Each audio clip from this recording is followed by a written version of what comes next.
What's up, people? It's your man Urban Lover coming from the Urban Mobile. About to go jump in this work, get this work going on. Anyway, when I come to talk to you guys about Kawhi Leonard right now is the talk of the town. I mean, he done freaking overshadowed LeBron James now. It went from PG-13 to LeBron now to Kawhi. And as everybody know that, he wants to come to LA, saying they were PG-13. Now, if people follow Greg Popovich, they will know that Greg Popovich won't trade him to a rival. He's just not going to do it, which makes sense. But like I stated before, the ball falls into the Lakers' court because the Lakers right now, they sitting on a money for 2 max contracts. They really don't have to make a move. They could just get PG-13 if he comes and just go in throughout the season and then wait for Kawhi to be a free agent at the end of the season and just determine it from there. But like Kobe said, if you want to come here, that makes sense. So you got 3 guys who personally said they want to come here. That was, like I said, Cousins, George, and now Leonard. So you got 3 guys that want to come play for LA. You know what I mean? So that's a good thing for LA. For so long, we could not get nobody to come. And a lot of people, they want to blame it on Mitch and Jim. But in actuality, it was also Kobe. But I know the Kobe fans are not going to want to believe it. But it's true. It was also Kobe as well. Kobe with his ego and stuff like that. A lot of players didn't want to come play for him. You can actually Google some of the information from some of the players stating that. Well, ones that were actually on the team. And also not just that, then you have players that just wanted to challenge him because during those times, Kobe and Jordan, Jordan and Kobe were the players to beat. So some players just didn't want to play with him. They wanted to play against him because they want to play against the greats, which makes sense as well. Now, with Kawhi, I will say this.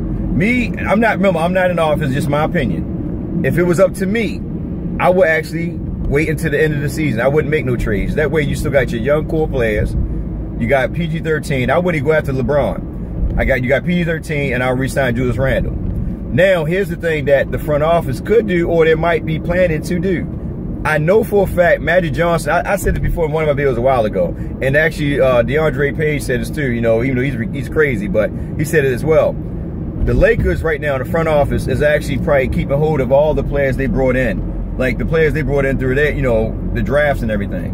Brandon Ingram is not a part of that original draft. I mean, that the Lakers, that Magic Johnson brought in. Now, last year, remember Magic Johnson said that, everybody's touching what's up Brandon Ingram. Then he come out and say, well, no player on the team is untouchable. Okay? So when he stated that basically really was directed to Brandon Ingram because remember he stated that in the beginning last year that he said, Brandon Ingram was untouchable. Now he said nobody's untouchable. Now Kawhi said, look, I want to come to LA.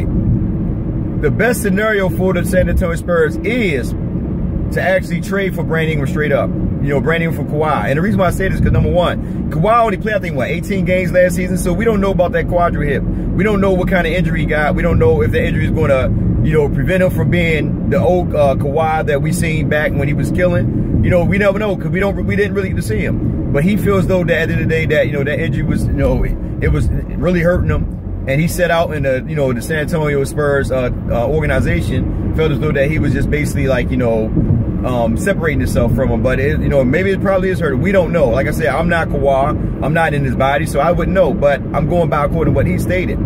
But as a Laker fan, or as in the front office, I'll be thinking it'd be real foolish of them to trade away 2 key players and a draft pick just to get Kawhi, who hasn't even played at all.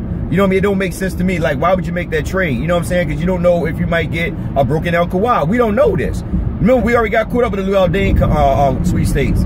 We don't need another foolishness move like that. I know everybody said, well, it's Kawhi. He's a good player. We know this. But we have not seen him play since his injury. So we got to keep that in mind and think logical. Like, do we make this move? You know what I'm saying? Like, at the end of the day, Brandon Ingram be the only thing that'd be straight up a good move for him. And I know a lot of Brandon Ingram fans wouldn't want that to happen. But this is the front office. And you got to remember, if you get LeBron, just say if LeBron do come in, then you get P13. You got 3 small forwards. You know what I mean? Only one, and Kuzma can play a little bit power forward. LeBron can move around, but in reality, all 3 of these guys are small forwards. And if you still have Brandon Ingram, that's 4 small forwards. So where all these guys gonna play at? You say, well, the guard position, this and that. Okay, well, still, they only can play no more than probably the 1 or the 2. But if Lonzo's still here, you know what I mean? Then where we put these other guys at? So I mean, you can rotate them around from the 2 to the 3. with 4 guys, listen, we already had a situation where we had a clutter at the power forward spot a long time ago when when Byron Scott was here and we had all the forwards. So we are right now in a position to make a move. Now, going back to Greg Popovich, like I said before, Greg Popovich is not going to make a move, you know, to send him to a rival. But here's the thing. What people fail to realize, the only thing that they really could do is they could trade him away to anybody just to get back access on a simple strength that if they do that, it will benefit them even more. You know what I mean? Like, you know, based on the fact that Kawhi be state like, look, I'm 1 out. If I know you 1 out, I got to make that trade. Now, do I trade to the Lakers? Greg Popovich will probably do the same thing with, you know, Indiana did with PG-13. You know, they still trade him to a contender. You know what I mean? A playoff contender. But they didn't, you know, they didn't trade him to like the Lakers like they wanted to. Well, then again, the Lakers didn't give what Indiana wanted. They wanted Brandon Ingram, and they're like, nah, we're not gonna give away Brandon Ingram. You know, but here's Kawhi, and now we're in the same boat again. He said the exact same thing PG-13 is saying. And now we as fans tend to say, oh, we should make the trade. But my thing is this, why give her all that access not knowing what we getting from Kawhi? He's been injured. You can't sit there and say, well, you know, this is what he did the previous year, this and that. We don't know because we didn't see him play since. So we don't know. So you're taking a risk. So in reality, you know, I would actually, like I said, Brandon Ingram probably would be the only noticeable player to let go. And the reason why I'm saying that is because Lonzo and Kuzma got a good chemistry together. How long will PG-13 be here if he signed? We don't know.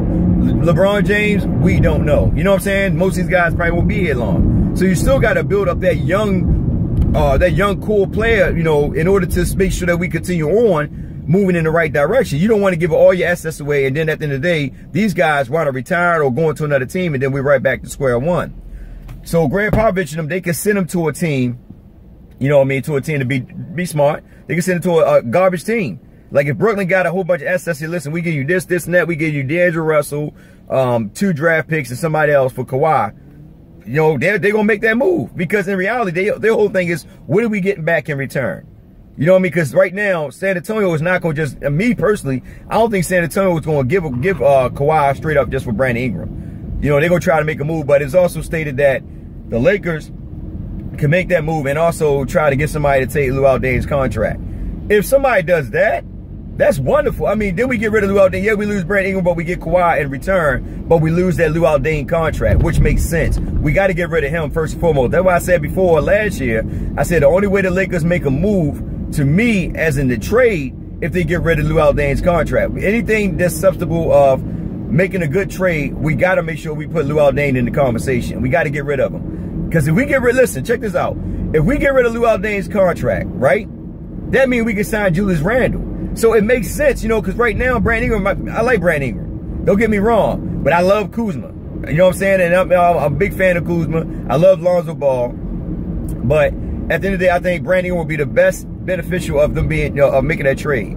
We know that, I believe that Brandon Ingram will be pretty nice. I think Brandon Ingram might be just as good as Kawhi in the future. Right now, remember, he's still young. So you don't know, you can see him, but I think under Greg Popovich system, Brandon Ingram might be, he might be better than Kawhi. I'm just being honest with you. He might be better than Kawhi. You'll put on some weight and be killing, man. You know what I'm saying? He might just need his own team. You know, with Lakers, is a lot of players on there and a lot of players that overshadow the players. But that's the best scenario for the Lakers, actuality, is the probably, be honest with you, is probably put like this. Brandon Ingram, that draft pick, and Luol Deng. I would package Luol Deng and our draft pick to a team.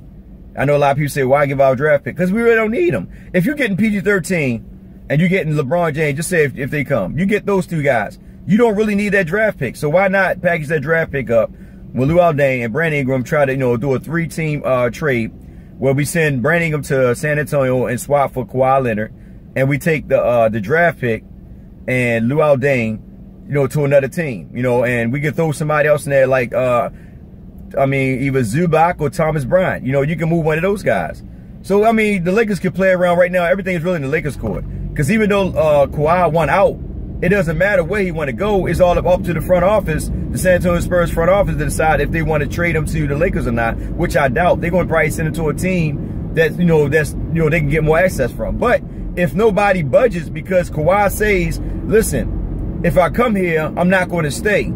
So if he says that, a lot of teams might not budge. They might say, you know what, I'm not going to do it. Especially, I'm going to tell you like this, and people fail to realize, if PG-13 signed with the Lakers, and after, you know, the front office of other teams see that, then they might not make that move. PG-13, him signing with the Lakers might be the beneficial of, you know, a lot of teams backing off and not trying to make that move. They might say, nah, no, thank you. We're not going to do it because we don't want to lose all our assets in favor of Kawhi, who's already stated that he want to go play for the Lakers when he's a free agent. So why, you know, why take that chance, take that risk? So that's another thing that people fail to realize, that, you know, Kawhi can put the San Antonio Spurs in desperation mode to say, you know what, nobody's taking him because they're afraid that he's not going to resign, he's not going to take an extended contract. Then we might well go ahead and give him to the Lakers, and then the Lakers can say, listen, we just give you Brandon Ingram. They don't have to throw all their players at him, based on the fact that they're either gonna take it or they're gonna lose Kawhi anyway. So what's the best benefit for them? So if all the teams back off because Kawhi said, no matter if you get me or not, no matter if you get me, if I'm here, I'm not extending my contract and I'm out in 2019. I'm going to LA regardless of where I go. Most teams going back off. Because they're going to probably say, you know, you probably have them dumb teams that sit there and say, well, maybe we can try to persuade him to stay on our team if we give him a good, you know, put good supporting cast around him. But if the guy already tell you that he's going to leave regardless, why even take that chance, take that risk? You know what I mean? So that's a bad business move. So in retrospect of that, I can see the Lakers actually trading Brandon Ingram for Kawhi and probably sending Luol Deng and probably the draft pick and throw Thomas Brown Zubac in there and make a 3-team trade. That's the best thing I can really see, because I don't think Magic Johnson is going to trade Lonzo based on the fact Lonzo was his pick, and you know, and he really want to prove to people that that pick he picked was a good pick. So, you know, I think he's going to keep Lonzo. It makes sense because LeBron James already said he'd let to play for Lonzo. So we'll see. We'll see. But anyway, it's your man, Urban Lover. Like, share, subscribe. Get in the comment section. Tell me what you think. You guys have a blessed day. And most of all, please be safe out there.